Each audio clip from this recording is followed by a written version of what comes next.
Coming up, the Brooklyn Nets battle hard but fall short late against the Boston Celtics on their home court in the first game without Kevin Durant, who will be missing likely upwards of a month going forward. We break down how the role players stepped up, what Ben Simmons did well and not so well in this one, and whether or not Kyrie Irving really needs to take over as the lone superstar on this team. You are Locked On Nets, your daily Brooklyn Nets podcast. Part of the Locked On Podcast Network, your team every day.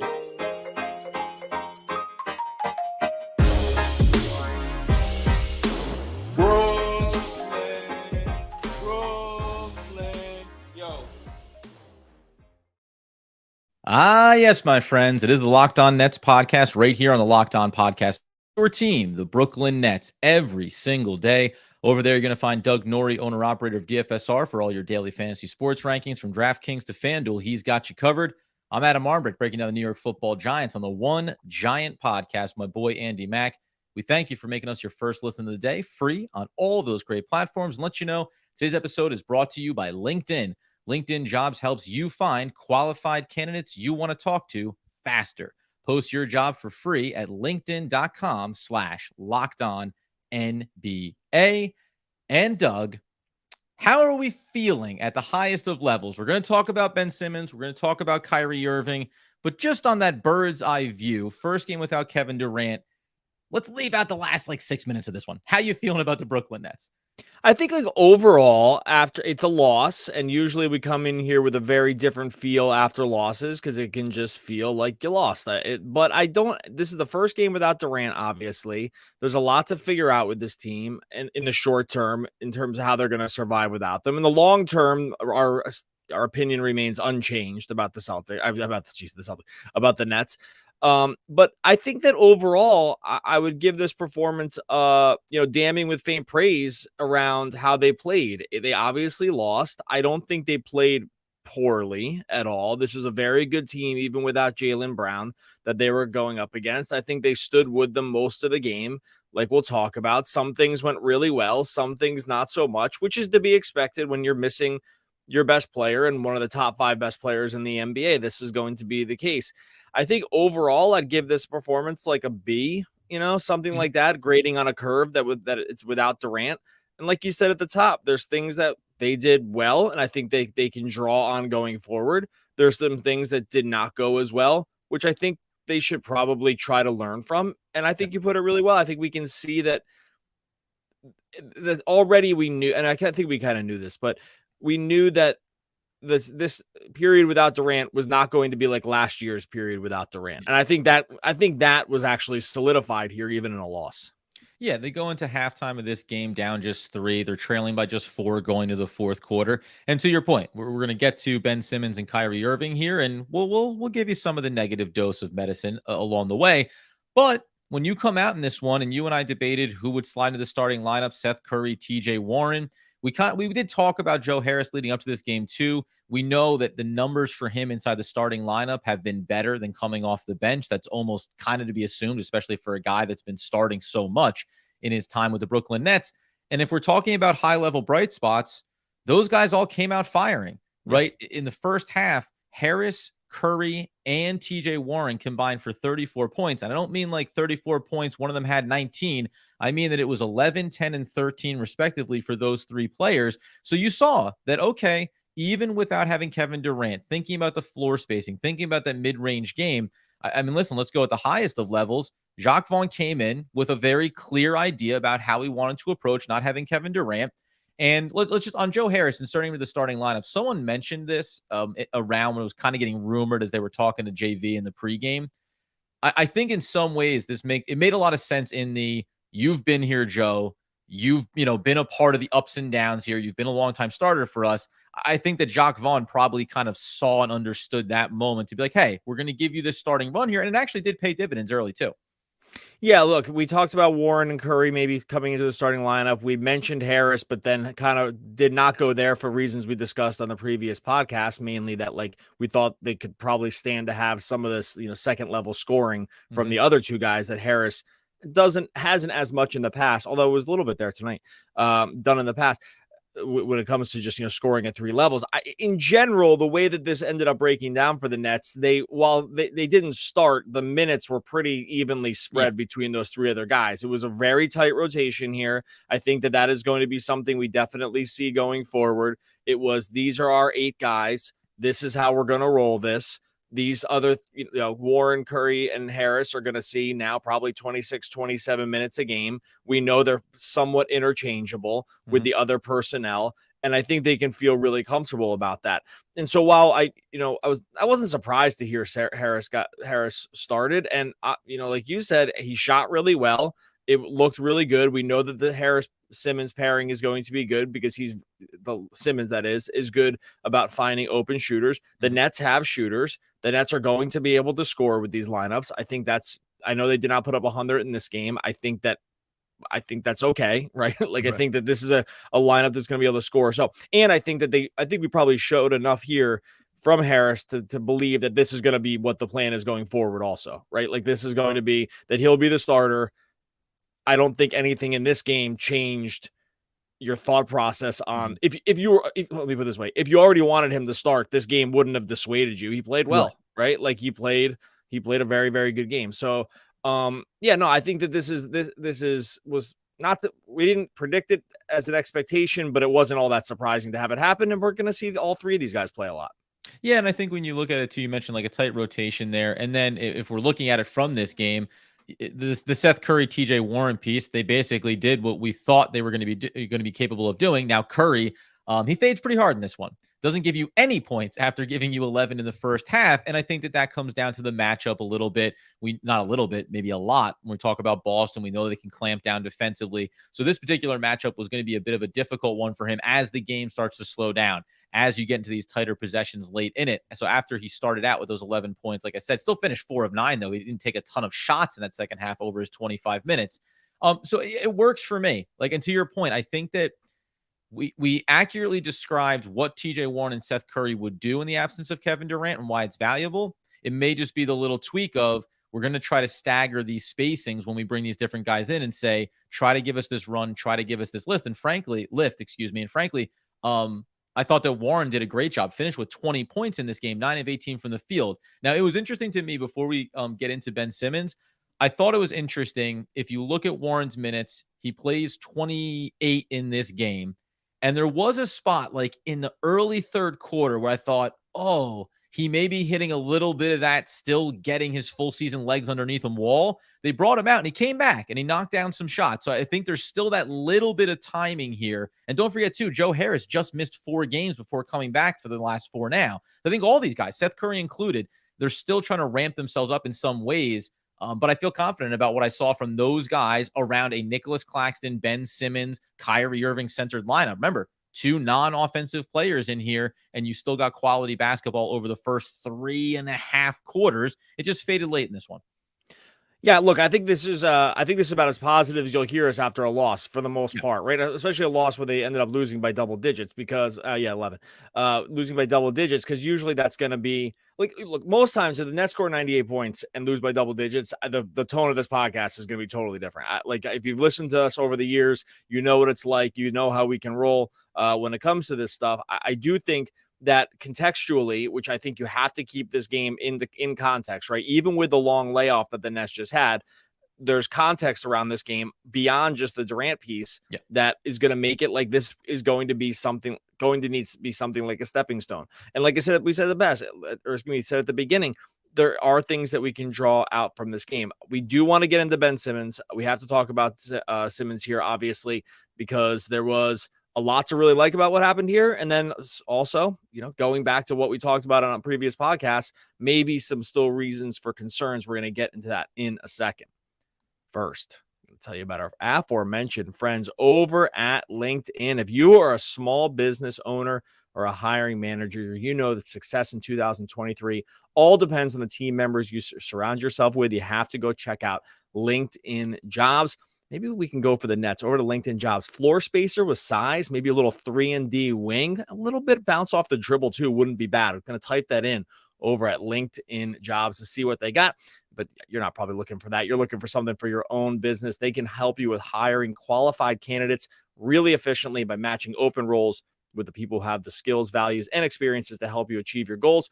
LinkedIn Jobs helps you quickly attract qualified candidates to your open jobs with targeting tools, and just goes beyond the resume data.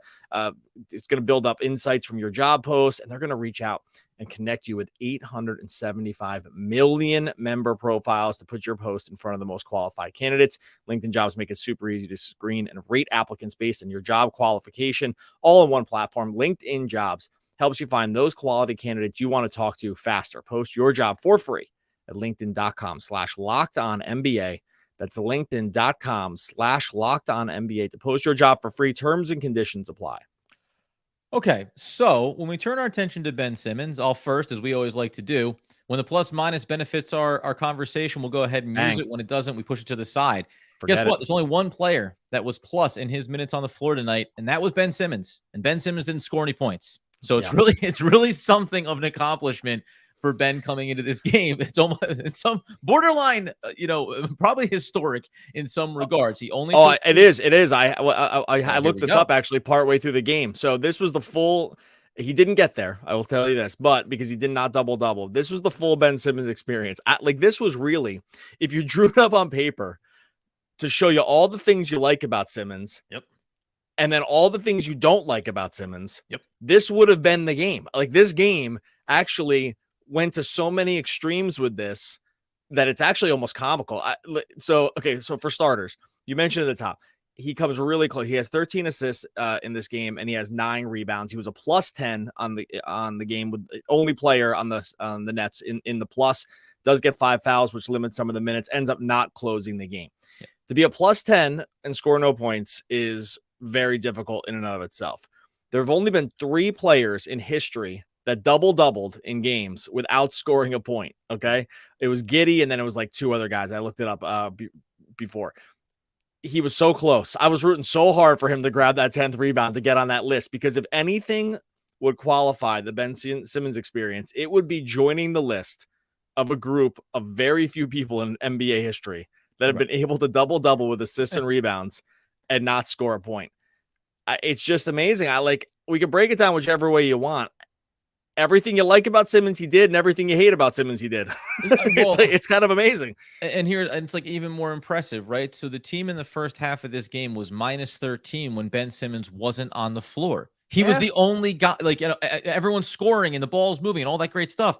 He was literally the guy that was making it all happen. And he had 10 first half assists. So when you finish with 13, this is where it all collides, right? So first half of this game, early on especially, you see it, all the things you love. He's moving at pace. He's pushing the tempo. Some of the passes that he's putting out there for guys are absolutely exquisite. He's throwing 3/4, court lobs up to Yuta Watanabe to lay them in. And quite frankly, we need some more guys that can dunk around the rim, because it doesn't really put the exclamation point on some of these plays when Yuta's just doing a soft finger roll, or Joe Harris as well for that matter. But here's the other side of it. Here's the problem. So you're facilitating the crap out of this thing, and you're locking guys up defensively, and him and Claxton. But Claxton had a great game. Who knows? I don't know if we'll get to talk to him as much as we want to here today. But they worked great in tandem defensively for big stretches too. And then the defense for the Celtics makes adjustments. They look at it and say, okay, you're not a scorer. So now we get to kind of play off of you a little bit. We get to congest those passing lanes. Now what are you? We'll put Luke Cornett in front of you, because who cares? Apparently that can work for stretches here. And once you do that, there isn't the other thing. And this is what you talked about in the previous podcast about, it's not whether you have success when you go at the rim. It's just being willing to go and do it. Because once Boston says, we're going to stop you from being able to be a facilitator like you were in the first half, all Ben would need to do is drive hard, take a couple fouls, go 1 for 5 at the line, and that would reset the rhythm and reset what Boston has to do, and then reset the offense for Brooklyn. Without that piece, it starts to stagnate things. And then I know we're going to talk about Kyrie in the third segment, but I think that's really what it comes down. That's the crux of it. And it's the full package. And I want to be mostly positive about Ben in this game. It's just really hard because of how it ends. Then the fouls come into effect, and then all of a sudden you're not out there on the floor late in this one. Yeah, look, this isn't a rip on Ben Simmons part of the segment of the podcast. It really isn't. It's just highlighting it's highlighting what literally the exact thing we talked about yesterday. We had a whole entire, was it yesterday or 2 days ago? Whenever we did the Simmons, I can't remember now. Whenever we did the Simmons podcast, this was actually exactly what we talked about, which was, I'm not concerned about these 3 parts of his game. I'm not concerned about the facilitation. I'm not all concerned about him getting on the off defensive glass and then starting, breaks and cross matching everybody, right, and finding open shooters. I'm not worried about him defensively being able to switch on to just anybody in the league. Where we are worried is this final piece that without Kevin Durant, they are going to need for longer stretches, which is the threat of him scoring. If you play fantasy basketball, there was a point of this game where Simmons had 27 fantasy points without taking a shot. That's like impossible. That's impossible it's impossible. It's impossible because, one, if you're on the court long enough and have the ball enough to get actually 27 fantasy points through assists and rebounds and the occasional block here or there, you're just going to have the ball bounce off you and be a shot. At some point, just because you have the ball, you have the ball so much, it's so impossible to put up these kind of numbers. And yet Simmons is just like a player amongst himself when it comes to this thing. And it's really kind of amazing to watch. There was a point where I think he did probably, make some kind of mental, push to himself because he did try to get into the lane and he did try to drive the basket when he had some clear mismatches in terms of speed on him. Like he had Williams on him, he had Cornette on him. It didn't work. Like he didn't score. I actually appreciate the effort when he actually tries doing it because he needs to try. But the crowd was cheering, by the way, watching. The crowd was cheering when he was, and I know it's probably a little bit of a mock cheer, whatever. But I think the crowd's legitimately just excited because everyone gets it. They know it's so obvious. Like you don't need to be some like X's and O's high level basketball fanatic here to figure this out. Like it's just this is just very, very obvious.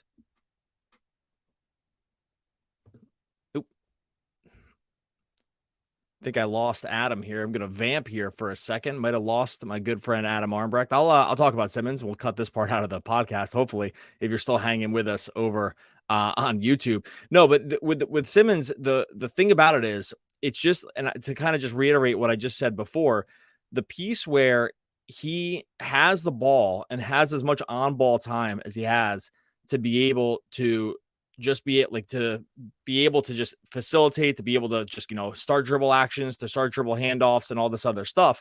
Adam's back there. There you go. Get vamped a little bit. What would you go on? Be able to initiate all these actions, to have it not turn into shots. Like there's no player that does this. There's no player in the NBA that's like this. It's so singular around what he's actually doing in the basketball court. And like you said, eventually you can adjust to it. Like eventually you can just, that you can just put some lesser defender on him because it's like, hey, we'll switch out of your actions.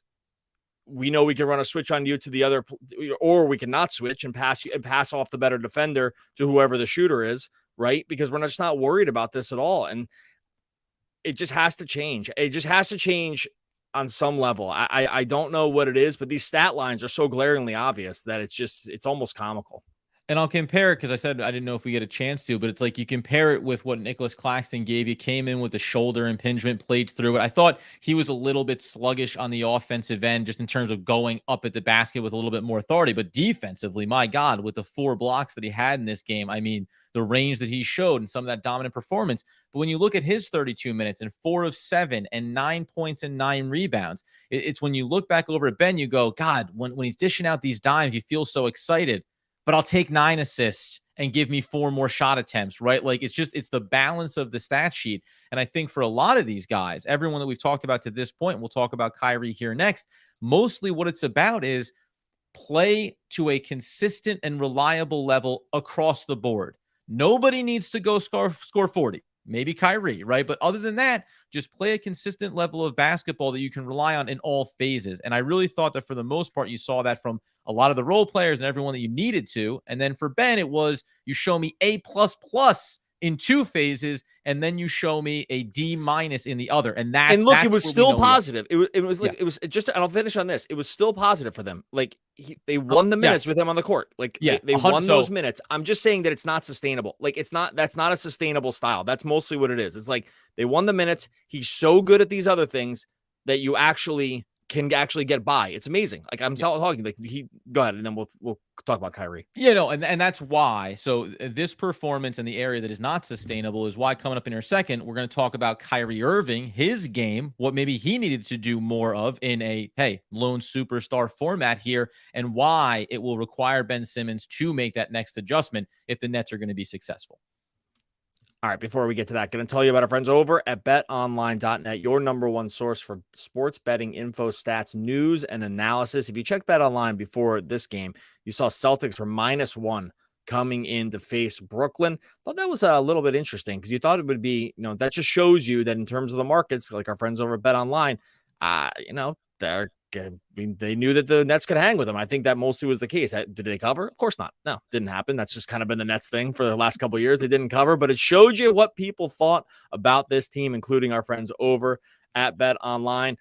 Get all the latest odds trends for every professional and amateur league out there. They got pro football. We're heading into the playoffs over there. Obviously, basketball every single night. They have it all at betonline.net. It's your fastest and easiest way to get all that bet info in BetOnline, where the game starts. Okay, so we talked about all the supporting cast. We talked about the performance of Ben Simmons and it mostly being positive. Now we get to that final piece, Kyrie Irving. And when we discussed coming into this game and really coming into this stretch without Kevin Durant, the most important thing that we talked about was we don't want Kyrie Irving to go full hero ball mode here, start jacking it up early and often, and mostly because the biggest detriment is not getting all those other guys involved. It's not that Kyrie can't go for 40 on a given night. It's that at some point you're going to need the balance. Ironically, in 38 minutes, Kyrie actually did let the game come to the team. He let Ben Simmons set the table. He let TJ Warren and Joe Harris and Seth Curry and all these guys really find their rhythm and find their groove.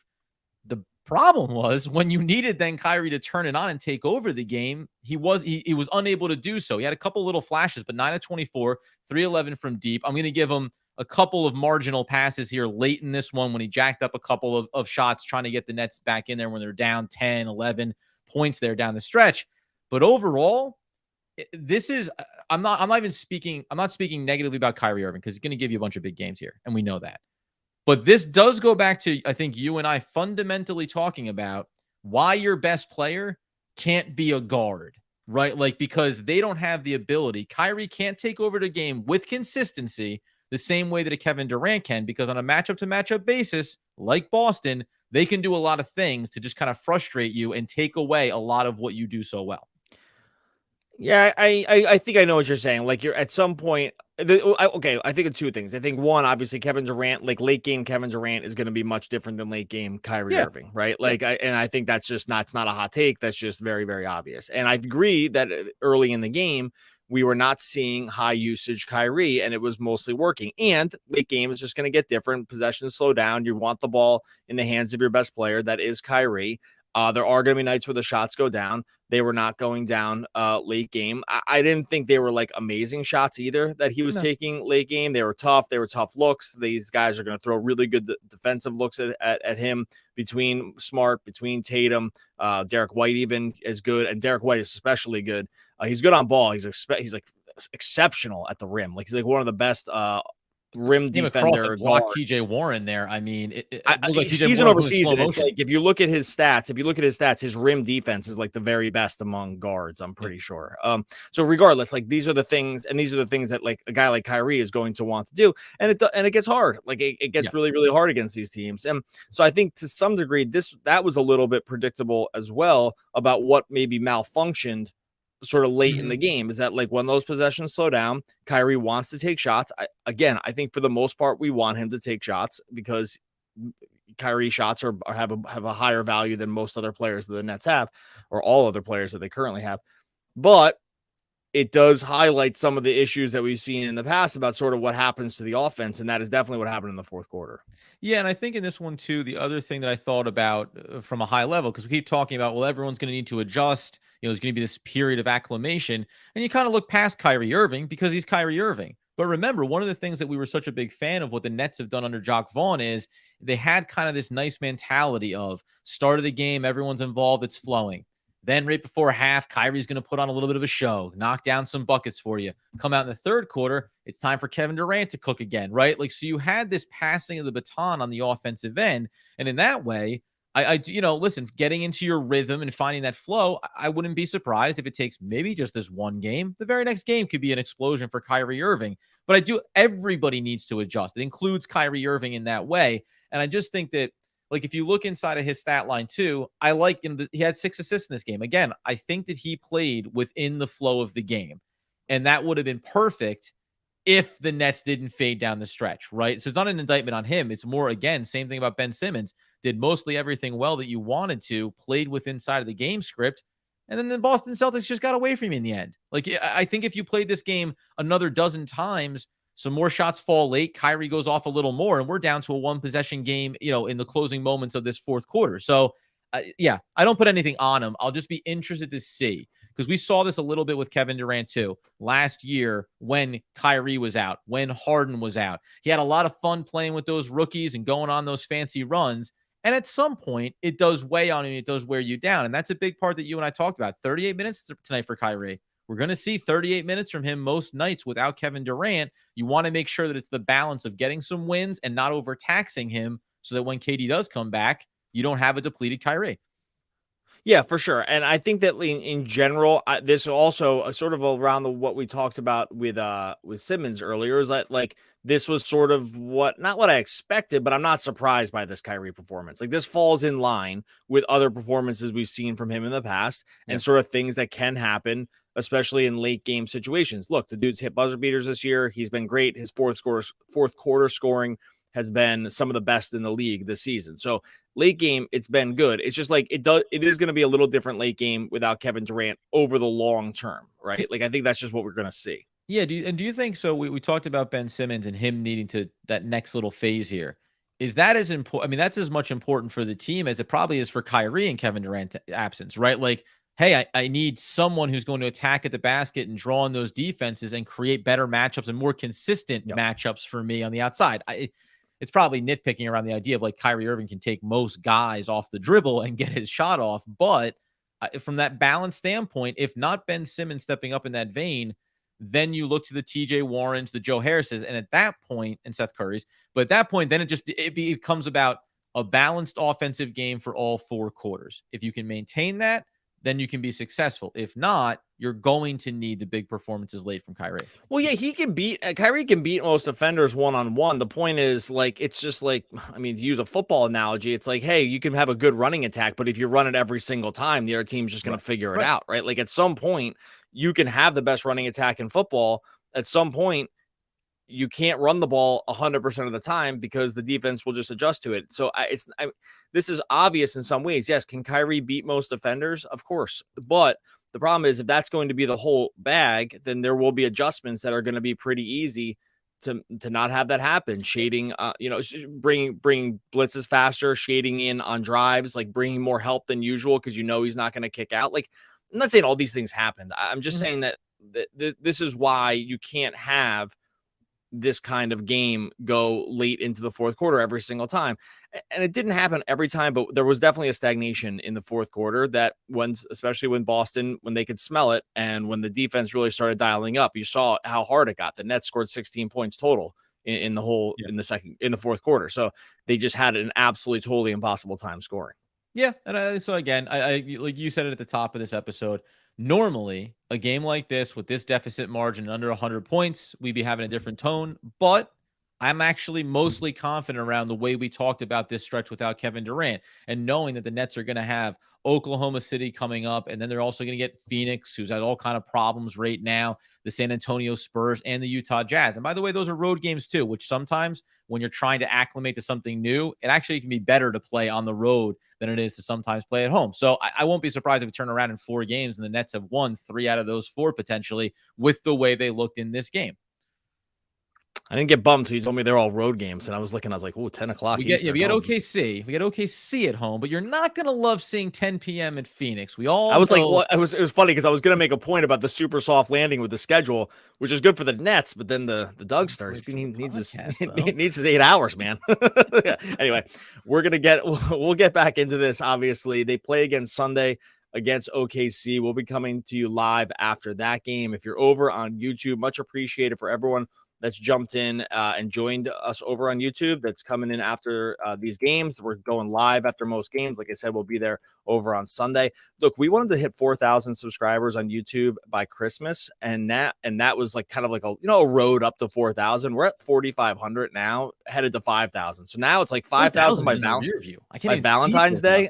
Yeah, Valentine's Day. Like I'm trying to find a holiday that we can choose to make sure that we hit the 5,000. So yeah, maybe send a little love, like that pun, by Valentine's Day. Make sure that we get up to 5,000 YouTube subscribers.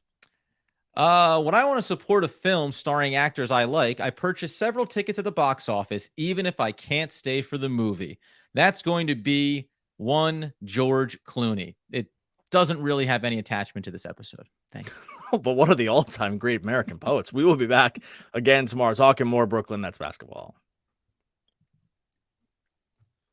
All right, a quick little podcast here. Heroes champion. That was just one man carrying me down the shores because I did not know what happened with my computer for a brief moment there inside of this episode.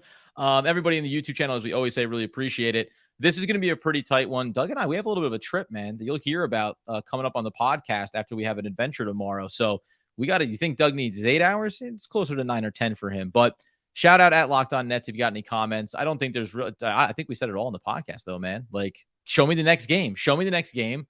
I'm going to call somebody out, Doug. Can I call someone out? I feel like we haven't done this. I don't know. Let's be nice. I'm like not in a terrible mood. So let's make sure. No. It's not anything. I'm just going to, one of the first people that came in, and we love everyone that comes in.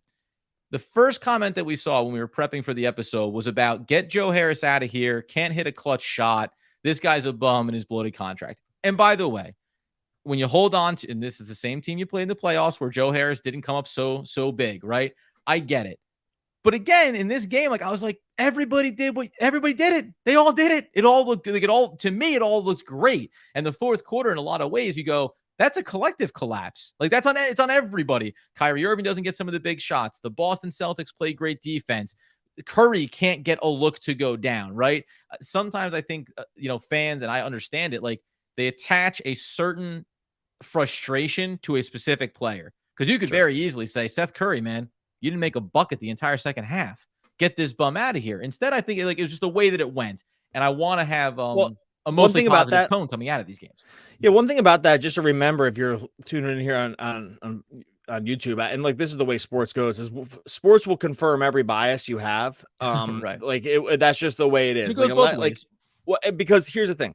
It'll confirm every bias you have because eventually you'll be right. Right. Because eventually so few teams win the championship that eventually you'll be right about whatever thing you don't like. You'll be right about it. Now, it might not be right now. It might be in the playoffs, or it might be up to the finals, or it might be. So eventually almost every time, except for a very small group of players every single year, because that's the small group that wins the championship. Whatever bias you have against a player or a team, you'll be right. Great news. Sports does you a huge favor in that. Try to get out of that mindset. Try to take a new look at things. Like, re-examine your priors. If you think Joe Harris is a bum, look, whatever you do. But it's hard to say that after tonight's game, right? Like I thought tonight's game he played really well, came out firing, shot really pretty efficient, very efficiently from three. Like everything you do. Yes, you'll always be right, but try not to always be right. Try to be correct. I think that's the way to think about it. Life lessons from Doug Norrie. The other one, so I did see someone mention this about Pritchard getting off a couple of shots when Yuta Watanabe was on him defensively. And this isn't, again, it's not a negative thing, but it is an interesting thing to watch for here without Kevin Durant. Some of the roles that seem that much easier and that much more free-flowing are going to get a little bit tighter, and there's going to be a little bit more high leverage asks of certain players. And Yuta was he was fine in this game. He played 21 minutes, 2 of 5. Only gave you the 5 points, knocked down 1 triple from the outside. I want to see a little bit more of him. And then, we've talked so much about his defensive ability to close out, to work those switches, that kind of scrambling defender, but he does it without fouling. It is going to be interesting to watch certain guys that obviously benefit from Kevin Durant and Kyrie Irving being out there and how they function. It's why we mentioned kind of briefly Claxton. This was a great game to see from Claxton, to see that he can, he played well on a big level without Kevin Durant there. That tandem with Simmons, as we mentioned, I like seeing how other guys look when you take away the best player on the team. And for the most part, I think guys played well. Yeah, I think like at least two of those Pritchard shots were busted plays, like near the end off of offensive rebounds and sort of Right, like where he's scramble trying to drill recover, kind of yeah. things. He got to the rim once, which I was kind of surprised. Finished really well. Like, so it's hard to know without going back and looking at it completely about like where all the things that went wrong. He played pretty well, but I know there was a few scramble pieces on 50-50 balls after like sort of okay defensive possessions by the Nets that just didn't go their way. And I know he benefited from at least two of those. Yeah, there was a funny one here too, because I wanted to look at it because they had mentioned it early where the Celtics were up on offensive rebounds, but it only turned it into like it was like 7-2 on second chance opportunities. And I was just looking how that ended up And you know finishing. what? While you look at that, I want to say one more thing. Just find that now. I'm going to say the other thing too. It's like somewhat disappointing they lost this game because they actually got a not great Tatum game here and lost. Like Tatum was pretty ineffective from the field. Like he came up with some big rebounds and did come up with a couple shots when they needed it. 38 minutes, 20 points from him is a really kind of floor game for him, especially on the 22 shots. So I thought they actually did a pretty good job on him altogether. It was just that they got, Brogdon was able to come up with some big shots, including like a walk-up three on a transition, which I was actually a little pissed about because the Nets just got a little bit lazy. I think they were trying to defend the basket and it was in a transition, but Brogdon like literally just walked into a three and it was so easy. But like to get basically a floor game, all things considered for Tatum and to lose, it actually is a little bit disappointing because I thought they did a pretty good job on him overall. Yeah, it was like 54-40 in the paint, so they got beat up, and that goes to the second chance points. But no, they didn't kill him. I'm trying to find the exact box score here, but they didn't kill him in the second chance points. And it's like maybe this is one of those things where you go, now in a world, those offensive rebounds, if the Celtics are getting them, maybe this one starts to stretch out a little bit earlier, in the third quarter or even in the first half. But I guess it's just the bounce of the basketball. I don't know. Like I feel mostly positive. I think now, like, it's almost like your mind tends to go towards nitpicky things after a game like this, where you want to be like, oh, here's a good one that we'll close out on. This I thought was good. And we didn't talk about in the episode around Ben Simmons. They made a really smart decision around they surrounded him with shooters when Kyrie Irving went off the floor. They had Claxton off the floor as well. They put Ben Simmons at the 5, and they had I have it right here. It was Curry, Yuta, Joe, and TJ. That was the 5. So you surrounded him with shooters, and I thought that was a really now again, Boston made adjustments to that, but I thought that was a really smart way to approach it. And we did talk about that a couple episodes ago around spreading him away from Claxton at times. What are you going to do when you don't have Kyrie? That's a feasible way to go forward. Give me enough shooters that still have good functional size in Yuta and in Warren, and you can get away with that. And then you can have Ben be your defensive anchor. I thought that was a smart move from Jacque Vaughn as well. Yeah, I thought the rotations here were fine. I like tightening it up. I like trying to get the most you can out of Simmons here. I thought that, again, like even though we spent time in the negatives, I thought 80% of Simmons' game was really, really good in this game. It's just that the 20% was a 0, and that's the problem. But no, I think that those are the lineups where he's going to live. I think if they don't have a really elite ball creator, it's going to be pretty hard to pair Simmons and Claxton together for long stretches. There's just too much downside risk to that. But yeah, no, the Simmons plus shooters, by the way, those lineups will be really good to get in this stretch coming up without like on these like just significantly worse defensive teams in San Antonio and the current version of Phoenix that it doesn't have Chris Paul and Devin Booker and is rolling like Mikal Bridges and Dwayne Washington and Damian Lee, huge minutes. Like that team is really, really decimated. I don't know where those guys are going to be once the Nets play them, but right now the lineups that the Suns are rolling out are like, I mean, they have nobody. So we'll see. It'll look different is my point. I threw up Charles here just because he complimented us and told us how right we were, which is great. That's how you get featured on the podcast. Say something nice about us. All this stuff that's happening. Don't worry about that. The stuff in the chat that is not nice. That's not going to get brought up. We're not going to show your name on that. We're going to show you when you say you guys are super smart. Good look. You can even compliment our physical features sometimes, as long as they're compliments. No, but I think that was true too. Like the ball hand's going to be interesting. And what I will say is, Doug's not going to love it. Not going to be next week. Maybe the following week, though. We are going to start to have, because all of like the rumor mills around the deadline are starting to build up. And I think I just wonder. I wonder what the Nets will look to do potentially. I still think fans are way too invested in some of the high profile names, mostly because, and we said this all the way back weeks ago, and even the start of the year about, what are the Nets going to do? What are any teams going to do? You don't know who's in or out. And a great example is the Indiana Pacers, who look like they are building up to be buyers at the deadline. And now all of a sudden, when you hear names get thrown around like John Collins, the Pacers are getting mentioned as a team that might pursue him. Is you don't know who's going to go after players that you may like, role players, high profile guys, or otherwise. So it will be interesting if the Nets learn anything through this next couple of weeks where they say something that we maybe had a curiosity about wanting to go get at the deadline, we can confirm or deny that in the absence of Kevin Durant, knowing that you're going to want to have that safeguard in place. Yeah, I mean, we'll talk more trade deadline stuff, but my ongoing thought here is that this team that they have now is going to look very close to what they have after the trade deadline. Yeah. I don't think that they have many bullets to fire here, in terms of like who actually has significant trade value to a team that would want them. They don't have tons of picks, though they have some, but unloading all of your picks now is a really, really dicey situation. So, especially when you don't know like what Kyrie's future. I mean, we'll have to talk about Kyrie's future too at some point, like what the status is. And like you don't have him locked up long term in not a real great way to replace him if he leaves. Like they're in a tricky spot where they can't really go all in on this group here. Like I mean they can, but to unload the picks specifically with Kevin Durant and question mark, like sort of locked up long term, that's really pretty tough. And all in on a group, including Lyrie Irving now, but maybe not including Lyrie Irving then. Well, this is what I mean. Like when your team is Kevin Durant and question mark after like 2 years from now, like not having any draft picks after that is a super, super scary thing. And it's funny too. We'll close out of here, and we appreciate everybody for being in the chat. But it is a funny thing too to think about. Like this year's version of the team looks so much stronger and so much more complementary. And guess what? Like, Joe Harris is over 30.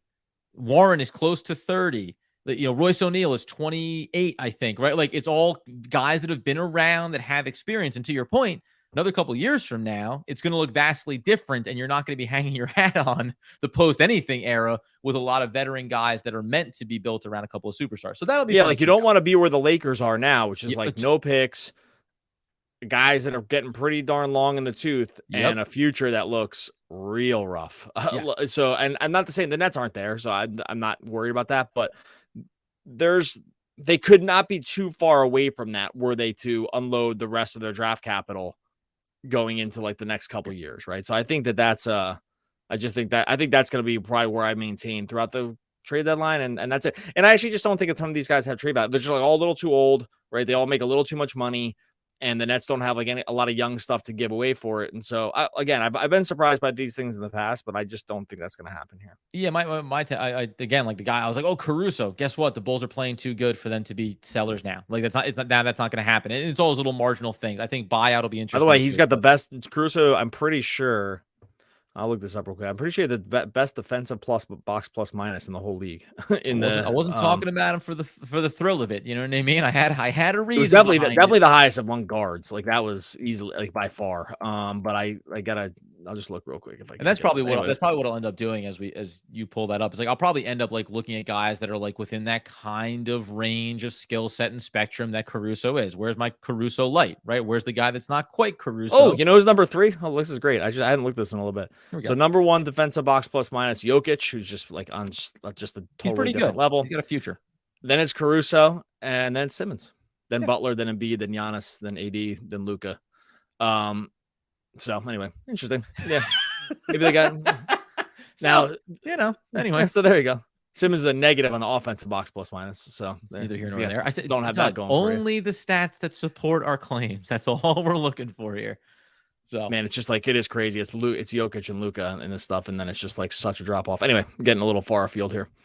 Yeah, I was about to start having a conversation about Luka and Jokic, but I won't. We'll see you guys Sunday after the post game following the Oklahoma City Thunder. Thank you for all your support over here on YouTube, and make sure to check out that podcast feed as well. Back again next time talking all things Brooklyn Nets basketball.